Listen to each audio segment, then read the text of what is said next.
Good morning guys, chemistry class में आपका स्वागत है। आज अपन डिस्कस करने वाले हैं different systems of units. Basic concepts of chemistry के अंदर बेटा अपन ने एक बार के लिए ये देखा है कि what is matter, what is the uses of chemistry. Then we have discuss about the matter, pure mixture form, elemental form, इन सब के बारे में। इसके बाद में हमने देखा सिग्निफिकेंट फिगर्स को डिटरमाइन करने के कुछ रूल्स थे। उसके बाद में हमने कैलकुलेशंस देखी उसकी। उसके बाद में अपन देख रहे हैं डायमेंशन एनालिसिस के अंदर सबसे पहले हमने देखा है कि व्हाट इज़ डायमेंशन एनालिसिस। तो मैं आपको बोलना चाहूँ इसके लिए कि this is the technique by which we balance the units that should be calculating. Units क्या होती है इसको देखने के लिए अपन ने देखा है डिफरेंट सिस्टम्स ऑफ यूनिट्स, जिसमें CGS, MKS, FPS, centimetre gram second, metre kilogram second and foot point second. ये सारी कुछ यूनिट्स होती हैं जो लेंथ, मास, टाइम की यूनिट्स के बेसिस पे इनको 3 कैटेगरी में डिवाइड किया गया है। CGS सिस्टम कौन सा है, MKS कौन सा है और FPS कौन सा है। उसके बाद में देखो अपन ये देखते हैं कि सबसे पहले जो सिस्टम इंटरनेशनल सिस्टम है जिसको SI यूनिट बोलते हैं अपन, इंटरनेशनल सिस्टम यूनिट है, SI यूनिट है। उसने फिजिकल क्वांटिटीज़ को, है ना, it have classified the physical quantities in 7 basic units. 7 basic units के अंदर इनको आइडेंटिफाई किया है कि किसी भी सब्सटेंस की जो फिजिकल प्रॉपर्टीज़ होती हैं वो 7 बेसिक यूनिट्स के अंदर सारी की सारी क्या कर सकती है, डिफाइन कर सकती हैं। एक्स्ट्रा जो यूनिट्स होती हैं इन्हीं से डेराइव्ड होंगी, इसलिए उनको अपन बोलते हैं derived units. Okay. Fundamental units का मतलब ये होता है कि सिस्टम की प्रॉपर्टी जो किसी भी चीज़ पर डिपेंड नहीं होती या फ्री होती है, इसलिए उसको बोलते हैं फंडामेंटल यूनिट्स। फंडामेंटल यूनिट्स देखो क्या क्या होती हैं, आपको बिल्कुल डायरेक्टली याद रखना है इसको, किसको क्या बोलते हैं, किससे डिनोट करते हैं, किस में इसको मेजर करते हैं। फर्स्ट होती है length denoted by small N and measured in metre which is indicated by small M. Mass denoted by m and measured in kilogram. Time denoted by small t and always measured in second. Temperature denoted by capital T and always measured in Kelvin. Electric current denoted by capital I and measured in ampere denoted by capital A. Next one is the intensity denoted by IV and measured in candela denoted by CD. Amount of substance denoted by small n and measured in mole. अब देखो repeat करूँ मैं आपको। सबसे पहले length किस में measure होना चाहिए, मीटर में। मास किस में, किलोग्राम में। टाइम किस में, सेकंड में। टेम्परेचर केल्विन में। इलेक्ट्रिक करंट किस में, एम्पीयर। इंटेंसिटी किस में, कैंडेला में। और अमाउंट ऑफ सब्सटेंस किस में होना चाहिए, मोल के अंदर होना चाहिए। ये होती है बेसिक यूनिट्स। ओके। उसके बाद में अपन देखो एक एक करके इन 7 यूनिट्स को डिफाइन करेंगे कि लेंथ क्या होती है, मास क्या होती है, टाइम क्या होता है, temperature, electric current, intensity and amount of substance क्या क्या होता है।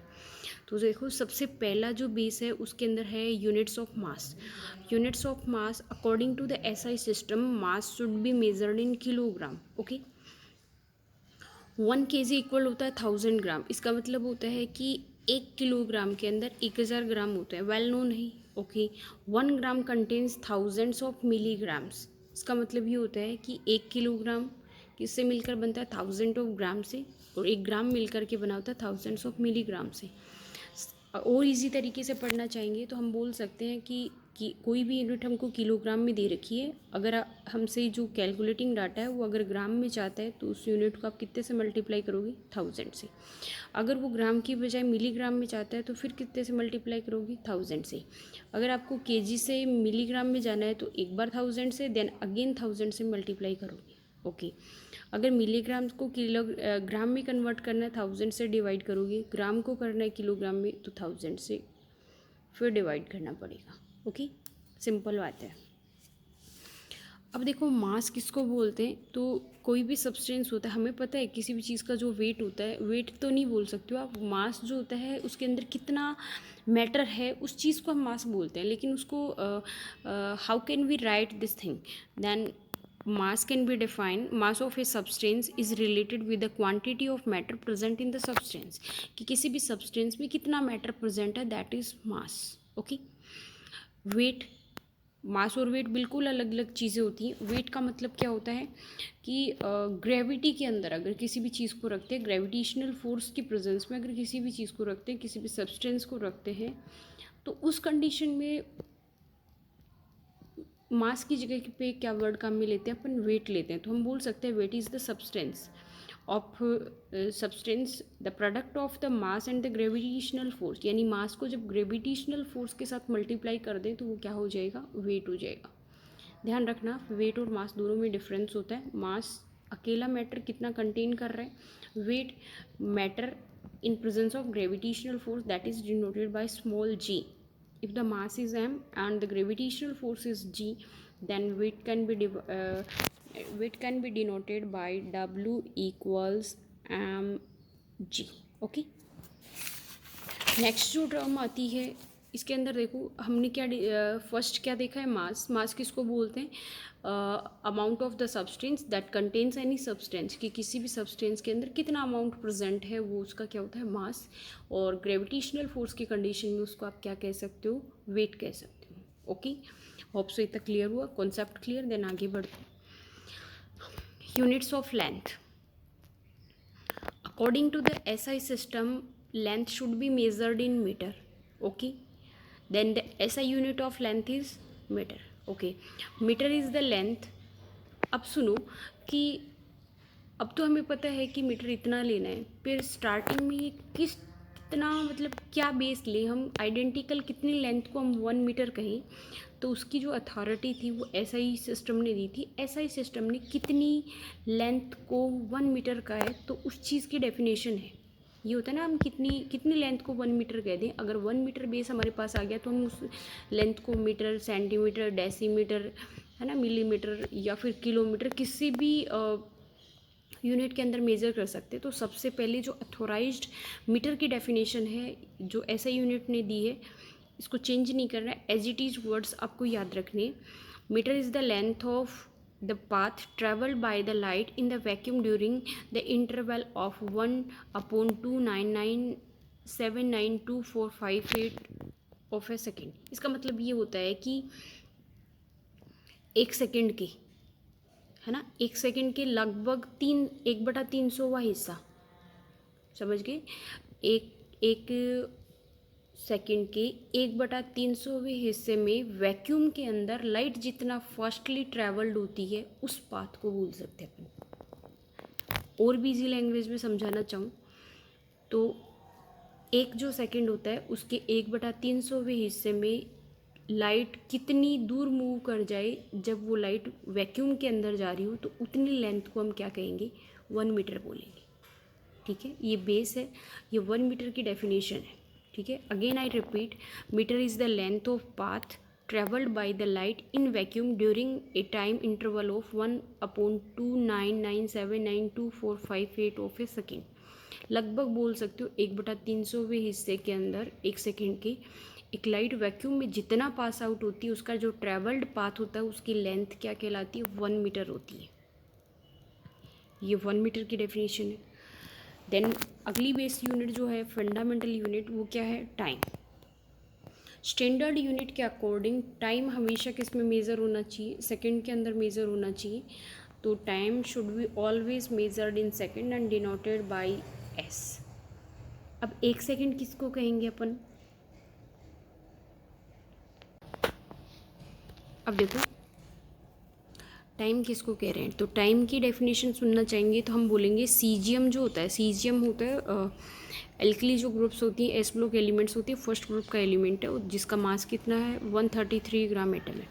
तो इसकी डेफिनेशन देने के लिए बोला है कि जो एटम है उसकी स्ट्रक्चर कैसी होती है, राउंड होती है ना. तो वो राउंड वाली स्ट्रक्चर के अंदर, मतलब इस तरीके से जो राउंड स्ट्रक्चर है, मान लो कि एक लेवल ये है, दूसरा लेवल ये है, तो यहाँ से लेकर के यहाँ तक ट्रांजिट होने में, एक लेवल से दूसरे लेवल में ट्रांजिट होने में उसको कितना टाइम पीरियड लगता है, वही टाइम पीरियड की डेफिनेशन क्या हो गई है, 1 सेकेंड हो गई है. ठीक है, सुनो. The second is a duration of 91926317770 periods of the radiation corresponding to the transition between the two hyperfine levels of the ground state of cesium 133 atom.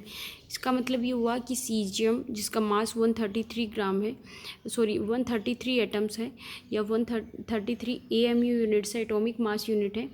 तो इस यूनिट वाले यानी इस सीजियम के इस एटॉमिक मास यूनिट या फिर इस आइसोटॉप के अंदर ग्राउंड स्टेट के एक से दूसरे सिस्टम के अंदर, और टाइम पीरियड कितना है, इतना टाइम पीरियड के अंदर जाने के अंदर, है ना, इतनी लेंथ जो है इसको कवर करने में जितना टाइम पीरियड उसको लगता है, एक लेवल से दूसरे लेवल के अंदर जितना टाइम पीरियड उसको लगता है, वो उसका क्या कहलाएगा, 1 सेकेंड कहलाएगा। ठीक है ना। 1 सेकेंड के अंदर क्या होता है, transition that should be occurred in caesium 133 atom from one hyperfine level to the other ground state level. Okay, next जो आती है वो आती है टेम्परेचर केल्विन के अंदर। देखो टेम्परेचर केल्विन का जो डेफिनेशन है, टेम्परेचर हमेशा किस में आती है, स्टैंडर्ड यूनिट जो होती है वो होती है केल्विन, डिनोटेड बाय के। 1 केल्विन की जो डेफिनेशन देंगे उसके अंदर उस 1 केल्विन की डेफिनेशन को लिया है triple point of the water से, कि water is the single substance which present in the all states in nature. कि वाटर जो होता है उसका ट्रिपल पॉइंट का मतलब ये होता है a particular temperature at which we can see in the all states of water like solid, liquid and vapour state. Okay, तो वो स्टेट कौन सा होता है, 273.16 273.16 जो डिग्री सेंटीग्रेड टेम्परेचर होता है वो वाटर का ट्रिपल पॉइंट होता है। उस टेम्परेचर को थर्मोडाइनेमिकली जो टेम्परेचर होता है उस टेम्परेचर को ही क्या बोल दिया है, केल्विन बोल दिया। तो 1 kelvin is equal to 1/273.16 the temperature thermodynamically temperature of the triple point of water. इसने ये कहा है कि जो ट्रिपल पॉइंट ऑफ वाटर जो है उसको बेस लेकर के डिफाइन कर सकते हैं, कि इसको केल्विन यूनिट को डिफाइन कर सकते हैं अपन। ओके, एक चीज़ यहाँ पे एक चीज़ और याद रखना आप, 273.15 आता है, देन आप उसको लेते हो 0 डिग्री सेंटीग्रेड। ये क्या है, मेल्टिंग पॉइंट ऑफ वाटर होता है, और ये क्या है, ट्रिपल पॉइंट ऑफ वाटर होता है। इसका मतलब होता है -4 डिग्री सेंटीग्रेड होता है ना, -0.4 डिग्री सेंटीग्रेड होता है। 273.16 is the triple point of water and 273.15 is the melting point of water. बस फ़र्क कितना है, 0.01 का फ़र्क है, लेकिन ध्यान रखना इस बात को आप। नेक्स्ट जो डेफिनेशन आती है वो आती है इलेक्ट्रिकल करंट की। इलेक्ट्रिक करंट जो होता है उसको किस में डिनोट करते हैं अपन, एम्पियर में डिनोट करते हैं।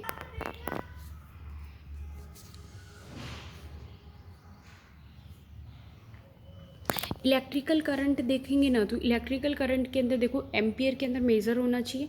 और इलेक्ट्रिकल करंट कब क्रिएट होता है, जब किसी भी कंटेनर के अंदर हम 2 वायर रखते हैं, दोनों वायर के बीच के अंदर डेफिनेट डिस्टेंस होता है। जब उसके अंदर अपन क्या करते हैं, वोल्टेज अप्लाई करते हैं, देन उसके अंदर क्या होती है, करंट अपीयर होता है। या फिर अपन बोल सकते हैं दो वायर्स के बीच में जब एक फोर्स क्रिएट होता है तो अपोजिट चार्ज के मूव की वजह से जो एक वोल्टेज क्रिएट होता है, या फिर अपन बोल सकते हैं कि electrostatic force of attraction create होता है, उसको अपन क्या बोल सकते हैं, इलेक्ट्रिसिटी बोल सकते हैं।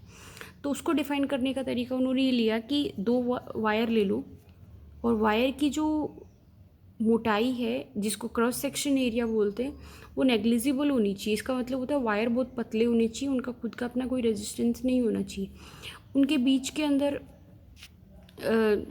किसी भी तरह का सोल्यूशन नहीं रखा हुआ हो, वैक्यूम के अंदर रखा हो, ताकि उसके अंदर जब अपन डिफाइन कर रहे हो तो एक्स्ट्रा फैक्टर क्या हो, नेग्लेक्ट हो जाए सारे के सारे।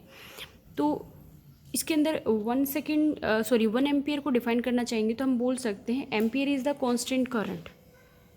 ओके, करंट की तो अमाउंट है ampere, which is maintain in 2 straight parallel conductors of the infinite length, जिसकी लेंथ तो कितनी हो, इनफाइनाइट हो, of the negligible cross section area, मतलब बहुत लंबे तार बट उनकी जो विड्थ होती है वो 0 के आसपास हो, या बहुत पतले तार हो, are placed in the 1 metre apart in vacuum, कि वो एक दूसरे से 1 मीटर की डिस्टेंस पर रखे हुए, जहाँ जहाँ दोनों वायर किस में रखे हुए, वैक्यूम के अंदर रखे हुए। Then they produce 2 equal forces 2 × 10⁻⁻7 newton per metre of the length, कि दो वायर 1 मीटर के डिस्टेंस से वैक्यूम में रखे हुए, तब उनके बीच में जितना फोर्स क्रिएट होता है उस फोर्स को, है ना, न्यूटन पर मीटर के अंदर कितना 2 × 10⁻⁷ न्यूटन पर मीटर का जो फोर्स क्रिएट हो रहा है, उस फोर्स को ही अपन क्या बोलते हैं, करंट बोलते हैं। विदिन द पर्टिकुलर लेंथ के अंदर हो रहा है, तो या फिर अपन बोल सकते हैं फ्लो ऑफ द चार्ज बोलते हैं। तो कितनी लेंथ में कितना चार्ज फ्लो हुआ उसको करंट बोल रहे हो। तो 1 मीटर लेंथ के अंदर वैक्यूम के अंदर इतना चार्ज, है ना, इतना फोर्स जब पास आउट हो रहा है तो उससे जो करंट आएगा उसको अपन क्या बोलते हैं, 1 एम्पियर बोल रहे हैं। ठीक है। नेक्स्ट जो आती है, देन आती है intensity. Intensity always measured in candela. Candela जो होती है उसको देखो, इंटेंसिटी को डिफाइन करने के लिए अपन ये बोल सकते हैं कि कोई भी मोनोक्रोमेटिक लाइट है। मोनोक्रोमेटिक लाइट का मतलब होता है किसी पर्टिकुलर कलर की जो लाइट है उस लाइट को कितना फास्टली मूव कर रहे हैं। तो एक लाइट जिसकी फ्रीक्वेंसी 540 × 10⁻12 हर्ट्ज है ना, फ्रीक्वेंसी को मेज़र करने की यूनिट है, और जिस डायरेक्शन में मूव हो रही है उस डायरेक्शन के अंदर, है ना, जिस डायरेक्शन के अंदर मूव हो रही है उस डायरेक्शन की जो इंटेंसिटी होती है वो कितनी, 1/683 वॉट पर स्टेरेडियन है ये। ठीक है। स्टेरेडियन का ये जो वॉट पर स्टेरेडियन है वो इसकी क्या होती है, फ्रीक्वेंसी जो लाइट आ रही है उसकी रेडिएशन है ये। तो इंटेंसिटी को अगर आप डिफाइन करना चाहोगे तो ये बोल सकते हो कि एक मोनोक्रोमेटिक लाइट जो इतनी फ्रीक्वेंसी के साथ में इतनी डायरेक्शन के अंदर इस फोर्स से मूव कर जाए तो उसको आप बोल सकते हो intensity of the light. I repeat the words, candela is the luminous intensity in given the direction of the source that emits the monochromatic radiation of the frequency 514 to 10⁻12 hertz, and that has the radiation intensity in the direction of 163 watt per the steradians. सो कि किसी particular direction में इस frequency की radiation जब इतने force के साथ में मूव कर रही है तो उसकी जो स्पीड होती है उसको आप क्या बोल सकते हो, इंटेंसिटी बोल सकते हो। ठीक है। एंड लास्ट जो यूनिट है वो है amount. Amount can be denoted by mole. Mole के अंदर देखो, मोल को डिफाइन करने के लिए जो बेस एटम लिया है वो लिया है कार्बन 12। कार्बन 12 का जो आइसोटॉप है उसके अंदर उसका मास कितना होना चाहिए, उसका मास होना चाहिए 12 ग्राम। तो 1 मोल जो है, 1 मोल कितना है, कार्बन 12 का 0.012 kg है ना। इतना जो अमाउंट है वही क्या होता है, उसका मोल होता है। तो 1 mole is the amount of a substance which contains as the many elementary entities, या बोल सकते हो amount of the atoms which are present in the 0.012 kg of the C12 atom. Simple word में बोलना चाहोगे तो कार्बन 12 का 0.01 kg मास ही क्या होता है, मोल होता है। इंटेंसिटी को डिफाइन करना चाहोगे तो इंटेंसिटी को डिफाइन करने के लिए आप बोल सकते हो 514 × 10⁻12 फ्रीक्वेंसी की जब यूनिट इतनी स्पीड के साथ मूव करती है तो उसकी जो स्पीड आएगी वो क्या होगी, उसकी इंटेंसिटी। इतनी फ्रीक्वेंसी की यूनिट जब इस स्पीड के साथ जाएगी, इतनी फोर्स के साथ जाएगी तो उसकी जो स्पीड आती है उसको आप क्या बोलते हो, इंटेंसिटी बोलते हो। डाटा बिल्कुल एग्जैक्टली याद रखने। इसके बाद में देखो इलेक्ट्रिक करंट बोला है। इलेक्ट्रिक करंट में हमने बोला है कि इनफाइनाइट लेंथ के और जीरो क्रॉस सेक्शन एरिया के जब दो वायर्स वैक्यूम के अंदर 1 मीटर की डिस्टेंस के अंदर रखे जाएं तो उनके बीच में जब 2 × 10⁻⁷ इतना न्यूटन पर मीटर का फोर्स अप्लाई किया जाए तो जो करंट अपीयर होगा वो करंट कितना आएगा, 1 मीटर करंट आएगा। टेम्परेचर को बोलना चाहें तो ट्रिपल पॉइंट के बेस से लिया है कि 1/273.16 टेम्परेचर के बेस से लिया हुआ जो टेम्परेचर आएगा उसको क्या बोलते हो, केल्विन बोलते हैं। सेकंड किसको बोलते हैं, सीजियम 133 AMU मास वाला जो एटम है उसके एक हाइपर फाइन लेवल से या एक लेवल से दूसरे लेवल के अंदर मूव करने के अंदर जितना टाइम पीरियड उसको लगता है उसको बोलते हैं अपन टाइम या 1 सेकेंड बोलते हैं। लेंथ क्या होती है, लेंथ होती है कि वैक्यूम के अंदर एक जो लाइट है वो 1 सेकेंड के इतने हिस्से के अंदर जितना पाथ ट्रैवल करती है उस ट्रैवल पाथ को आप बोल सकते हो 1 मीटर। ओके। उसके बाद में आती है वेट। वेट क्या होती है? किसी भी सब्सटेंस का मास, किसमें? ग्रेविटेशनल फोर्स की प्रेजेंस के अंदर। और मास क्या होता है? मास होता है quantity of matter that present in the substance, that is called as mass. आज की यूनिट के अंदर अपन ने बहुत इंपॉर्टेंट टॉपिक पढ़ा है, फंडामेंटल यूनिट्स क्या होती हैं, जिसमें लेंथ के अंदर 1 metre, 1 kilogram, 1 second, 1 kelvin, 1 ampere, 1 candela, 1 mole, इन सब की डेफिनेशन देखिए। आपको डेफिनेशन बिल्कुल एज इट इज़ याद रखनी है। आज का टॉपिक बहुत इंपॉर्टेंट है। होप्स आपको समझ आया होगा। आप इनके फेयर एंड फाइन नोट्स बनाते जाएं, बार बार इनको रिपीट करते जाएं ताकि कॉन्सेप्ट्स बनती जाएं। Thanks, have a nice day. अगले टॉपिक के साथ में मिलते हैं।